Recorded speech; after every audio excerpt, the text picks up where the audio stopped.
नमस्कार बच्चों, नमस्कार दोस्तों। आज हम लोग पढ़ने वाले हैं यूपी बोर्ड 2026 का बहुत ही इंपॉर्टेंट मैथ का टॉपिक, जो कि परीक्षा में पूछने वाला टॉपिक है। 5 या 8 अंकों का ये टॉपिक पूछने वाला है। 5 या 8 अंकों का 100% 1% आता है, हर बार परीक्षा में आता है यूपी बोर्ड 2026 का। जो कि आप पेपर लेंगे तो 5 या 8 अंक आके पक्के रहेंगे। कभी कभी 5 अंक में पूछता है, कभी कभी 8 अंक में पूछता है। तो ये 5 या 8 दो में से एक जरूर पूछेगा, ये हर बार परीक्षा में पूछता है। तो आप लोग ये टॉपिक पढ़ लेंगे तो आप लोग 100% 5 या 8 नंबर पा जाएंगे मैथ्स के पेपर में। आइए देखते हैं।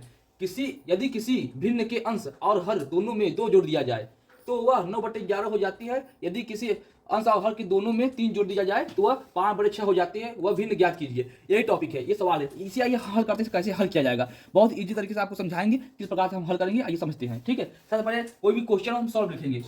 सॉल्व लिखिए। देखिए प्रश्न क्या बोला है। यदि किसी भिन्न में अंश और हर हो, अंश और हर, यदि किसी भिन्न में अंश और हर, भिन्न किसे बोलते हैं आपको पता है। भिन्न इसे बोलते हैं जैसे एक्स या वाई हो, ठीक है। एक्स वाई हो, इसे अंश या हर हम दोनों बोल सकते हैं, ठीक है। अंश और हर, इसे हम अंश बोल सकते हैं।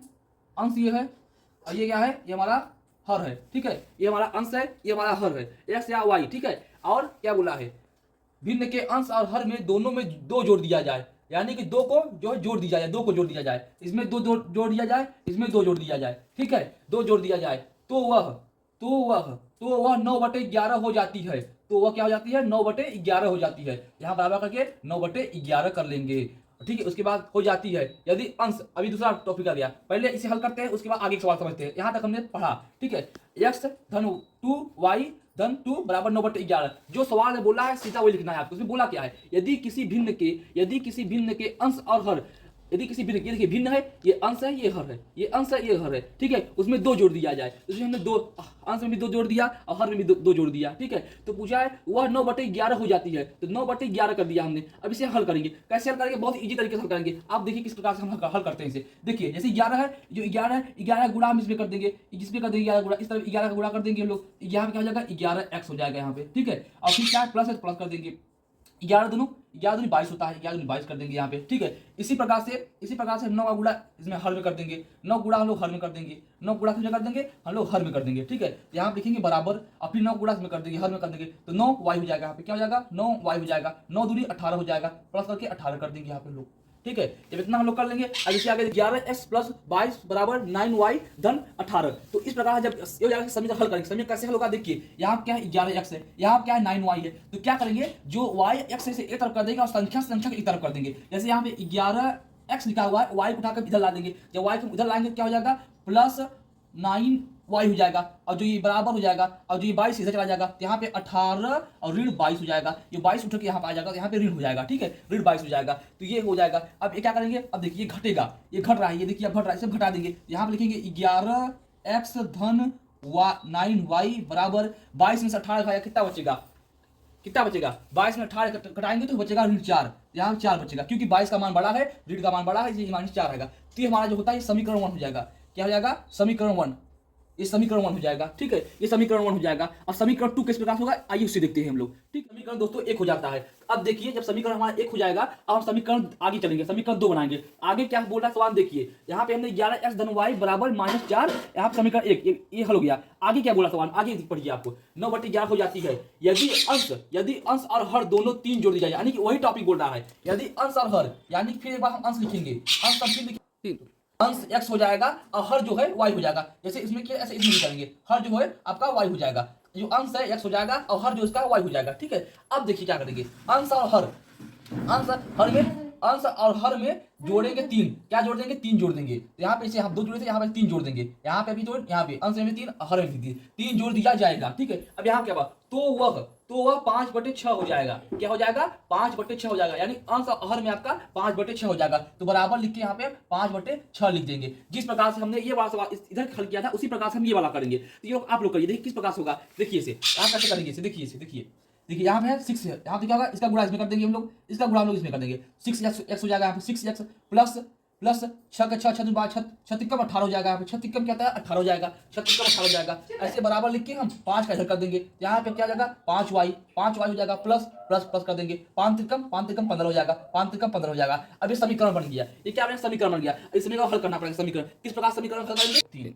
अब हम समीकरण हल करेंगे, 6 6x धन 18 बराबर 5y धन 15। ठीक है, अब कैसे करेंगे इसे देखते हैं, समझते हैं। ठीक है, अब देखिए ये क्या है, ये है x और y, x y एक तरफ कर देंगे, संख्या एक तरफ, x y एक तरफ, यानी 6x है तो 5y इधर ले लेंगे, इधर ले लेंगे, यहाँ लिखेंगे 6y, ठीक है, प्लस और इधर ले लेंगे 5y इधर ले लेंगे, बराबर इधर कर देंगे 5y इधर बराबर, जो 18 है इसको हम पीछे भेज देंगे, इसके पीछे भेज देंगे। ठीक है, यहाँ लिखेंगे धन 15 और ऋण, ये प्लस में ये ऋण हो जाएगा, इधर ऋण हो जाएगा, ऋण 18 हो जाएगा, ऋण 18 जब हो जाएगा तो यहाँ अब इसे हटा देंगे। ठीक है, यहाँ लिखेंगे 6x धन 5y बराबर यहाँ प्लस माइनस है, यहाँ घट जाएगा, प्लस माइनस है, 18 में से 15 में कितना बचेगा, यहाँ पर ऋण का 3 बचेगा, क्या बचेगा, ऋण का 3 बचेगा, तो हमारा समीकरण क्या हो जाएगा, तो हमारा समीकरण 2 हो जाएगा। 5y बराबर -3 ये 2 है, समीकरण 2 है, ये समीकरण 2 नहीं होगा, पहले हम यहाँ x का मान सोचते निकाल देंगे, पहले से इरेज कर देते हैं, यहाँ पे हम समीकरण 2 का मान निकालेंगे। देखिए किस प्रकार से निकालेंगे समीकरण 2 का मान, देखिए यहाँ पे हम समीकरण 2 का मान निकालेंगे। देखिए जैसे यहाँ 6x प्लस 5y बराबर -3 है, तो यहाँ पे हम क्या करेंगे, जो बराबर इसको उठाकर इधर कर देंगे, यहाँ पे हम x बराबर कर देंगे और प्लस x बराबर कर देंगे, यहाँ पे x बराबर और प्लस रहेगा 5y रहेगा, और जो ऋण 3 है ऋण 3 यहाँ पे रहेगा। ठीक है, और जो 6 था 6 के नीचे हो जाएगा, यहाँ पे 6 हो जाएगा, जो ये प्लस यहाँ प्लस रखे बराबर बात है, अगर प्लस रखेंगे तो भी रहेगा, नहीं रखेंगे तो भी रहेगा, तो जो हमारा है ये x का मान हो जाएगा x का मान। अब ये जो मान है समीकरण 2 हो जाएगा, ये क्या हो जाएगा, समीकरण 2 हो जाएगा, x का मान हो जाएगा। ठीक है, यही मान हम x का मान यहाँ पे ला देंगे, समीकरण 1 में रख देंगे। ठीक है, किस प्रकार रहता है ये देखते हैं। देखिए इसका जो मान है इसका मान हम यहाँ पे ला कर रख देंगे, देखिए समीकरण 1 में रख देंगे, देखिए लिख देंगे x का मान रखने पर जो x का मान आया है इसमें रख देंगे, तब यहाँ 2 का मान आ जाएगा। देखिए जैसे 11x है, देखिए 11 लिखेंगे, ठीक है, x है, x का मान क्या है, x का मान क्या है, आप देखिए x का मान क्या है, यहाँ करेंगे x का मान क्या है, 5 है, 5y ऋण 3/6। ठीक है, ये है x का मान, और फिर प्लस है तो प्लस कर देंगे, फिर 9 है तो 9 लिख देंगे, फिर y है तो y लिख देंगे, अभी बराबर ऋण 4 है तो ऋण 4 लिख देंगे। ठीक है, अब देखिए यहाँ पे जो 11 था ये गुणा हो जाएगा। ठीक है, अब देखिए इसका गुणा कर देंगे, यहाँ पे गुणा में हो गया है, अगर यहाँ कुछ भी नहीं रहेगा तो यहाँ गुणा ही माना जाता है। ठीक है, इसलिए यहाँ पे गुणा हो जाएगा। ठीक है, यहाँ देखिए 11 × 5 = 55 होता है, 11 × 55 होता है, ऋण 11 y हो जाएगा, यहाँ पे ऋण 11 × 3 = 33 होता है, यहाँ पे 33 कर देंगे। ठीक है, यहाँ बटे 6 कर देंगे। ठीक है, यहाँ प्लस y है तो प्लस y 9y है तो 9y कर देंगे। ठीक है, यहाँ पे बराबर ऋण 4 कर देंगे। ठीक है, ऋण y - 33 धन 9y बराबर -4 हो जाएगा। देखिए यहाँ पे, ठीक है, तो यहाँ 6 हो जाएगा, यहाँ जो 9 है इसके नीचे हम 1 मान सकते हैं, 9 1 मान सकते हैं, यहाँ भी हम 1 मान सकते हैं, क्या मान सकते हैं, 1 मान सकते हैं। ठीक है, अब देखिए होगा क्या, यहाँ पे ये हो जाएगा कि धन हो जाएगा, यहाँ धन हो जाएगा, तो यहाँ क्या करेंगे, अब यहाँ एक टॉपिक और देखिए आप लोग, यहाँ पे जो है ये जो है इसका गुणा 9 गुणा इसमें कर देंगे। ठीक है, अब एक का गुणा जो है इसमें कर देंगे। ठीक है, जब एक का गुणा इसमें कर देंगे तो यहाँ क्या हो जाएगा 55y, क्योंकि 1 5 पे 55 होता है। ठीक है, माइनस 1 का गुणा 33 में कर देंगे, 33 हो जाएगा यहाँ पे। ठीक है, वही चीज हो जाएगा। अब नीचे जो है यहाँ पे 6 लिखेंगे, 6 लिखेंगे, यहाँ पे 6 का गुणा इसमें कर देंगे, क्या कितना हो जाएगा, यहाँ पे हो जाएगा, कितना हो जाएगा, 54 हो जाएगा। ठीक है, 54 हो जाएगा। ठीक है, यहाँ पे 54 हो जाएगा, यहाँ पे y हो जाएगा, 54y प्लस 54y हो जाएगा। ठीक है, प्लस 54y बराबर यहाँ पे ऋण 4/1 हो जाएगा, ऋण 4/1 हो जाएगा। अब देखिए क्या होगा आगे, यहाँ पे देखिए अब क्या होगा, अब इसको हम हटा देंगे, जब इसको हम हटा देंगे तो यहाँ पे y हो जाएगा, क्योंकि 55 में 54 घट जाएगा तो 1 y बचेगा, 1 हम लिखे चाहे ना लिखे, 1 नहीं लिखा जाता है, इसलिए हम y पर लिखेंगे, यहाँ पे -33 लिखेंगे। ठीक है, उसके बाद बटे 6 तो बटे 6 लिख जाएगा, और बराबर जो बचा है ऋण 4/1 बचा है, ये लिख देंगे। ठीक है, इसके बाद देखते हैं क्या करते हैं, इसके बाद हम यहाँ पे इसका गुणा कर देंगे, इसका गुणा कर देंगे। ठीक है, जो ये y है y का मान निकाल लेंगे, इसके बाद हम y बराबर कर देंगे, इसके बाद हम यहाँ समझते हैं, इधर समझते हैं, इधर इस तरफ, यहाँ क्या करेंगे हम लोग, यहाँ कर देंगे बराबर y बराबर कर देंगे, y बराबर y को हम बराबर ला देंगे, y बराबर 33 y बराबर 33 बटे 6 नहीं, यहाँ देखिए जो 6 था 33, जो 6 था 6 गुणा 4 में कर देंगे, 6 गुणा 4 में कर देंगे क्या 24 हो जाएगा,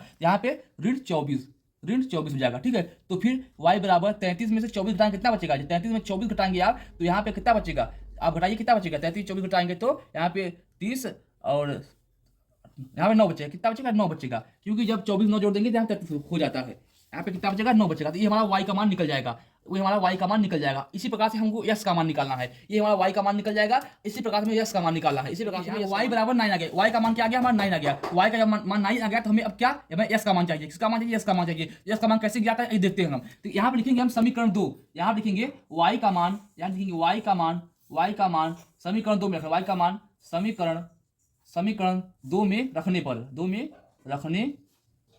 रखने पर समीकरण 2 कहाँ पे है, ये क्या है यहाँ पे 6y प्लस 5y बराबर ऋण 3, ये समीकरण 2 है हमारा, क्या था समीकरण 2 था। अब हम y का जो मान है समीकरण 2 में रख देंगे, ठीक है। तो यहाँ देखिए क्या समीकरण 2 क्या करता है, देखिए ये 6x है, ठीक है, प्लस 5y है बराबर ऋण 3 है, ये हमारा था क्या समीकरण 2 था, इसे हम बता दें ये हमारा क्या था समीकरण 2 था। अब इसमें हम y का मान रख देंगे, यहाँ पे 6x है 6x रख देंगे, ठीक है, धन है धन लगा देंगे, 5 है 5 दे देंगे। अब देखिए y का मान जो हमारा 9 आया है, y का मान क्या था हमारा 9 था, यहाँ पे y का मान 9 रख देंगे बराबर ऋण 3 है। अब इसे हम हल कर लेंगे, इसे हम हल कर लेंगे 6x लिख देंगे प्लस 5 9 कितना होता है 5 9 45 होता है, यहाँ पे हम लोग 45 लिख देंगे, ठीक है, बराबर ऋण 3 लिख देंगे, ठीक है। हमें s का मान ज्ञात करना है, ठीक है, संख्या एक तरफ कर देंगे और s का मान ज्ञात कर लेंगे, ठीक है। s का मान किस प्रकार से ज्ञात होगा आगे से देखते हैं। देखिए यहाँ क्या करेंगे हम लोग, यहाँ पे हम लोग करेंगे x बराबर बराबर उठा के इधर कर देंगे, x बराबर हो जाएगा यहाँ पे, x बराबर यहाँ पे हो जाएगा तो यहाँ पे 45 ऋण 3 हो जाएगा और जो 6 है ये नीचे हो जाएगा, ठीक है, 6 नीचे हो जाएगा तो x बराबर 45 में 3 आप घटाएंगे कितना बचेगा, जब 45 में आप 3 घटाएंगे तो 42 बचेगा, तो 42 बचेगा और जो 6 है 6 बच जाएगा, यहाँ आ जाएगा, जब 6 यहाँ पे आएगा इसे हम काट देंगे, काटने का 2 से कट जाएगा, देखिए 2 त्रिका 6 2 त्रिका 6 2 के 2 दूनी 4 2 के 2, ठीक है। अब 3 के 3 3 सते 21, यहाँ पे s का मान जो आएगा, यहाँ s का मान 7 आएगा, s का मान 7 आएगा और y का मान यहाँ कितना आएगा, y का मान यहाँ पे 9 आएगा। तो यानी कि हमारा भिन्न ज्ञात हुआ, जो सवाल में कहा था कि ज्ञात कीजिए भिन्न क्या होता है, तो भिन्न जो होता है हमारा x और y होता है, तो x का मान हमारा 7 आता है और y का मान हमारा 9 आता है, यही हमारा इसका आंसर होगा, ठीक है। इसे आप कैसे जानेंगे कि हमारा सवाल सही है, ये आपको टॉपिक बता देता हूँ। देखिए यहाँ क्या था, x था यहाँ पे ना, y था ना, यहाँ पे y का मान 9 आया था ना, तो यहाँ पे जब हम 9 लिख देंगे 9 9 2 कितना होता है 9 2 11 होता है, यहाँ पे 11 आया हुआ है, यानी कि हमारा सही है। यहाँ पे x का मान कितना है, x का मान 7 आया हुआ है ना, यही 7 मान यहाँ पे x पे रख देंगे, जब ये रख देंगे तो 7 और 2 कितना होता है 8 और 9, यानी कि मान सही है, यानी कि हमारा सवाल 100% सही है और ये परीक्षा में 101% पूछने वाला है। इसलिए आप इस सवाल को अच्छे देख लीजिए, अच्छे समझ लीजिए।